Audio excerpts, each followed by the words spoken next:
Mi nombre es Amparo Villavicencio y este es el video del proceso para Taller de Obra 1 con Ingrid Bildi Merino. Para comenzar el taller se eligió un percepto, que según el filósofo Gilles Deleuze es un concepto más que una percepción desde lo artístico. El percepto escogido fue identidad y espacio. Para la elaboración del diagrama, el cual fue reestructurado tras la referencia de Frepart, se dividió esta idea en varios ejes temáticos, tomando importancia en la relación entre elementos. El espacio físico como un ambiente capaz de ser ocupado por el cuerpo u otros objetos, ya sea de forma conceptual o física. La identidad como construcción de las características individuales de una persona, el yo versus los demás, también apartándose en una subcategoría de la identidad de género. La nacionalidad, el territorio en el que se habita, sus símbolos de representación, las culturas y el movimiento de desplazamiento, donde también influye lo autobiográfico. Por último, la materialidad, donde en primer lugar se eligió trabajar con papeles, revistas, diarios y fuentes de texto. Gracias al desarrollo de la creación de obra y el contexto de cuarentena, se optó por trabajar con el texto de manera digital.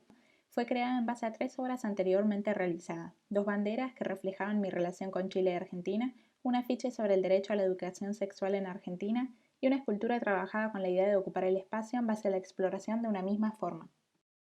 Como referente se escogió a Barbara Kruger por su relación con la temática feminista, el consumo y el uso y relación del texto e imagen en sus obras. Semiotics of the Kitchen, de Martha Rosler, en la cual explora el lenguaje en su relación a los roles impuestos a la mujer. Luis Kamitzer, por sus intervenciones espaciales que a su vez contienen una carga histórica o conceptual de manera simbólica. Annegret Soltau, gracias a su serie de fotografías que exploran con la identidad y el archivo. El diagrama de Alfred Barr sobre el arte moderno, creado para cubismo y arte abstracto en 1936. De la exposición Estéticas decoloniales, Tanja Ostojic y su obra Buscando un marido con un pasaporte de la Unión Europea, Angola, objetos y conexiones, de Mercedes Angola, y Nativas foráneas, de Eulalia de Valdenebro. De dislocación, decreto público no habitable de espacio David Falstrom, de cartografías contemporáneas dibujando el pensamiento. Del bien común, del Museo Nacional de Bellas Artes, la obra Welcome to Chile, de Carlos Montes de Oca. Y Máquina Cóndor, una obra del artista visual chileno Demian Chop, creada en 2006, aún en desarrollo. Refiere a la instalación creada por Schop, la cual consiste en un hardware compuesto por varios monitores y pantallas, y también es el nombre del software del contenido de la obra, una especie de programa que trabaja con una base de datos que recopila palabras claves sobre la guerra y la economía en múltiples diarios, valores y precios de recursos naturales y palabras de anatomía y medicina, de un poema de Luis de Góngora. Estas variables se reparten en forma de texto en las distintas pantallas dispuestas. Más adelante, los valores que antes eran al azar dentro del código fueron reemplazados por los valores de recursos naturales en Chile. Entonces, si bien es constantemente cambiante, hay una cierta mediación entre las estrofas. Lleva su nombre por la Operación Cóndor que se llevó a cabo en las dictaduras en Latinoamérica, como la de Pinochet en Chile, que investigaba, detenía e incluso asesinaba a personas contrarias a su ideología. Por otro lado, el proceso de obra que yo estoy haciendo no se basa en una información ajena y de conocimiento y alcance público, sino que es en base a un diario privado cuyo contenido es algo referente a lo emocional y mi experiencia personal en vez de un tema de economía y anatomía. Es, al igual que Máquina Cóndor, una manera de editar y presentar esta información, pero no es solo pasar un contenido de una forma u otra, sino que, al publicar algo privado, cambia su identidad. Para esto se seleccionaron más de 200 líneas de texto de 2 guías opuestas referentes a la identidad y el espacio, aquellas que remiten a un espacio físico y territorial y aquellas que aluden al espacio conformado en el imaginario, no tangible. Se extrajeron de los diarios y se pasaron a un código, y al ejecutarlo se forma esta especie de poema que enfrenta ambos conceptos. El objetivo de este trabajo es acercarme lo más que pueda al percepto desde una fuente de información propia. El proceso de categorización sirvió para analizar distintos temas sobre los cuales escribía y a reflexionar en torno a qué significa el espacio para mí. El código se creó pensando en cómo quería que se vea el poema, uno alineado a la derecha y otro a la izquierda, con una separación de un segundo entre frase y frase, y con los meses y sus años para lograr una continuidad y cronología.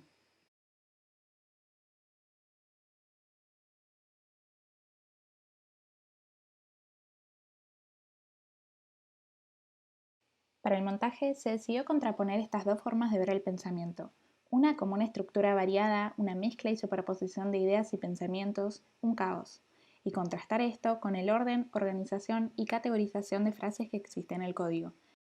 La duración de cada código es de 2 minutos con 15 segundos y 2 minutos con 19 segundos para el código de la izquierda y la derecha, respectivamente, y contienen frases desde febrero de 2019 a mayo de 2020.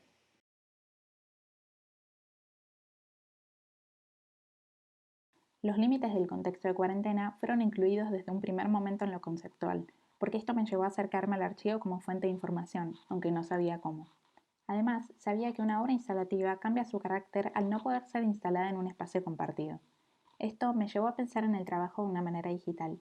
Como menciono en el diario, la cuarentena y el aislamiento forman una pausa obligatoria que te fuerza a reevaluar lo que haces y cómo lo haces. Esto en mi caso desembocó en un análisis personal, una introspección, que siguió con el paso del tiempo, una necesidad de relectura de mi contenido para pasarlo a un nivel artístico y para la creación de obra. La búsqueda de los diarios fue algo casi natural, pero la manera en la que trabajé me obligó a cambiar su esencia, a hacerlos entendibles y atractivos para una persona que no fuese yo misma. No escribí para exponerlos, entonces al presentarlos cambié su identidad. Aquí entra en cuestión la poética. Raúl Zurita, poeta chileno, afirma que, cuando cuentas un sueño, lo estás ordenando. Ese orden es un componente clave de la obra, que se muestra con su exposición e instalación, a pesar de que lo fui corrigiendo y modificando a lo largo del tiempo para poder aclarar su lectura desde un punto de vista ajeno al escritor.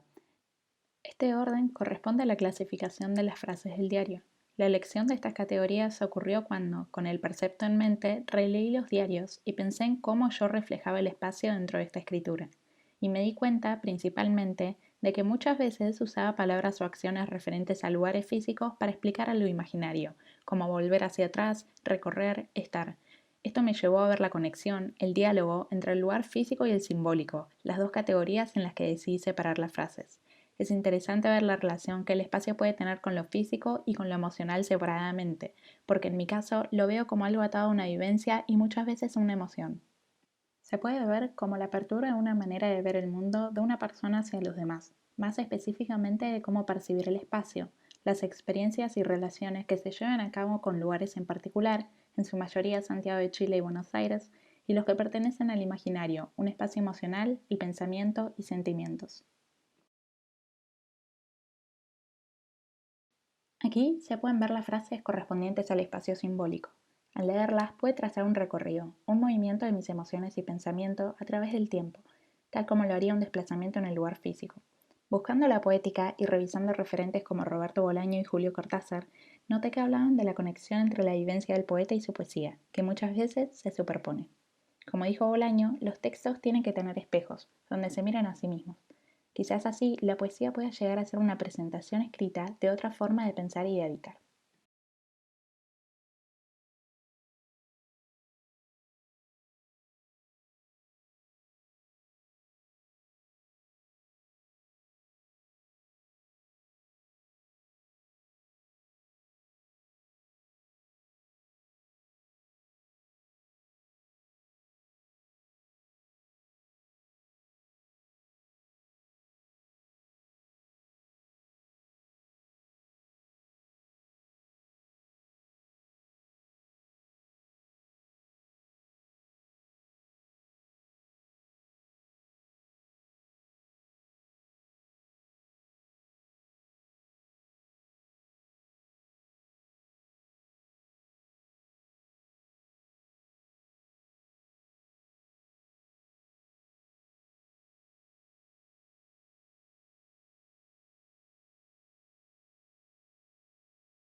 Me hace sentir como que no avanzo. Todo lo que está pasando está fuera de mi alcance. Es cuestión de reconocer las situaciones que te llegaron ahí. Supongo que siempre me da mucho miedo salir de esa burbuja. Es poder compartir con los demás y que ellos te compartan de vuelta. No quiero que mi entorno me limite o me describa, quiero elegir mi entorno y acomodarlo como a mí me gusta.